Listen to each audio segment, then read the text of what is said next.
Okay, this is a self-propelled cable from a Toro personal pace. And the problem is, if I can, hold on a second, let me just hold this.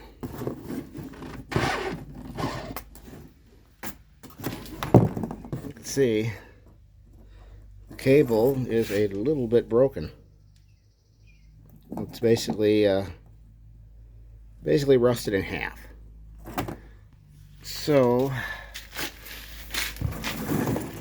hard to get a good light with this. But anyway, what we're gonna do, I think it's a 3/16, and this is stainless steel.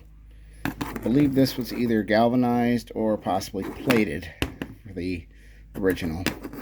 This is going to be our new inner braided cable, and we're going to reuse the old sleeve. So